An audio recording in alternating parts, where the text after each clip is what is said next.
On December 24th, 1914, a chorus of carols rose from no man's land, and the guns on the Western Front fell silent for an entire day, and the ceasefire would never end.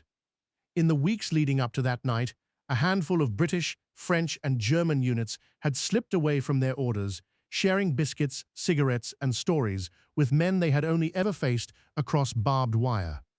By midnight, the spontaneous truce spread like a fever through every trench, from the Somme to Ypres, from Verdun to the Marne. Soldiers on both sides collectively refused to fire again, laying down rifles in defiance of their high command. The assassination of Archduke Franz Ferdinand on June 28, 1914 had set Europe on a collision course. Germany declared war on Russia on August 1. Britain entered the war on August 4 after the German invasion of Belgium, and the Battle of the Marne in September halted the German advance, but cemented a stalemate that birthed trench warfare. Those facts remain immutable. In this alternate timeline exploration, we examine what could have happened and why the real history unfolded differently. The first morning after Christmas found soldiers still holding their rifles low, eyes fixed on the empty sky rather than enemy lines. When orders arrived from the German High Command demanding an immediate return to the offensive, entire companies simply refused, chanting, "No more." British and French units mirrored the mutiny, forming ad hoc committees that drafted petitions to their generals. High-ranking officers were stunned. Kaiser Wilhelm II, accustomed to a militaristic hierarchy, faced a front where discipline had evaporated overnight. The German General Staff convened in Berlin, debating whether to unleash artillery on their own troops or negotiate with the mutineers. At the same time, the French commander Ferdinand Foch received telegrams from his own men demanding an end to pointless assaults. What no one anticipated was how quickly the mutiny would spread beyond the front lines into the home fronts of Paris, London, and Berlin. Families hearing about soldiers refusing to fight began to question the purpose of a war that had already claimed millions of lives in just 4 months. The first open loop. How would civilian pressure reshape political calculations across Europe? By early January 1915, governments found themselves caught between a hardened military establishment and an unprecedented wave of insubordination. In London, Prime Minister H. Asquith convened an emergency session of the War Cabinet. The British Admiralty warned that any concession could embolden naval mutinies. Yet the public outcry over senseless slaughter forced Asquith to send a delegation to the Western Front. In Berlin, Chancellor Theobald von Bethmann-Hollweg faced a crisis of legitimacy. The Kaiser's personal guard threatened to intervene, but even they hesitated as soldiers across the army refused to fire on their comrades. On the Eastern Front, Russia's Tsar Nicholas II received reports that his own troops were refusing to cross into German territory, fearing they would be ordered to fight men who had just shared a Christmas feast. The second open loop emerges here. Could an early peace settlement prevent the cascade of revolutions and authoritarian regimes that later defined the 20th century? In February 1915, representatives from the British Expeditionary Force, the French Army, and the German Imperial Army met in a ruined farmhouse near Saint-Quentin. No diplomats were present. Instead, the talks were led by rank-and-file officers who had survived the truce. Their demands were simple: an immediate ceasefire, withdrawal of forces to pre-war borders, and a conference to discuss reparations based on humanitarian grounds rather than punitive measures. The German delegation, still under pressure from the Kaiser's inner circle, proposed a limited armistice lasting 3 months while political solutions were explored. The British and French refused any temporary measure, insisting that the war had already shown its futility. After hours of tense dialogue, a provisional agreement was reached. All combat operations would cease on March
Summer 1915 brought delegates from the Entente and Central Powers to the neutral Swiss city.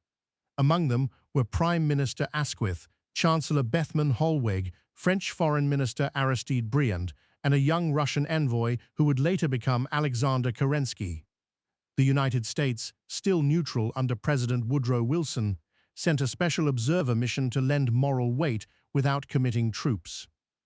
The conference's central dilemma was the future of the Austro Hungarian Empire, whose internal nationalist tensions threatened immediate collapse. Rather than imposing harsh territorial losses, the delegates crafted a federal restructuring plan that granted greater autonomy to Slavic regions while preserving imperial unity under a constitutional monarchy. Simultaneously, they established a joint commission to oversee demilitarization of the Western Front, limiting each nation's standing army to 150,000 troops, a stark reduction from the millions mobilized in reality. Crucially, the agreement included a clause prohibiting any future alliance that would threaten the balance of power, effectively curtailing the rise of extremist movements seeking to exploit nationalist grievances. The treaty was signed on August 15, 1915, and immediately announced worldwide. With the ceasefire holding, millions of soldiers returned home before winter set in. Families were reunited. Economies that had been redirected toward war production began transitioning back to civilian manufacturing. Without the staggering casualties of battles like Verdun or the Somme, demographic losses were far lower, preserving a generation that would have otherwise perished.